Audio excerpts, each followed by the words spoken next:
Hello friends, good morning সবাইকে।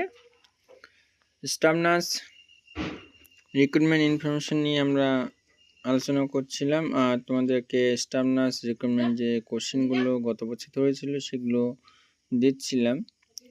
তো set 62 তোমাদের সবাইকে দেওয়া হয়ে গেছে। এবার আজকে 63, 64 দুটো সেট তোমাদেরকে দেব, আর বেশি নেই, 68 পর্যন্ত আছে। তো যারা আগের ভিডিওগুলো দেখোনি তোমরা চ্যানেলে গিয়ে দেখে নিতে পারো বা আমাকে হোয়াটসঅ্যাপে কমেন্ট করতে পারো, আমি তোমাদেরকে ওই ভিডিওগুলো দিয়ে দিতে পারি। তো চলো বেশি দেরি না করে শুরু করি। এগুলো আগের বার হয়েছে, আবার রিপিট হচ্ছে। 63 1 নম্বর কোশ্চিন, থার্ড স্টেজ এর কমপ্লিকেশন কি?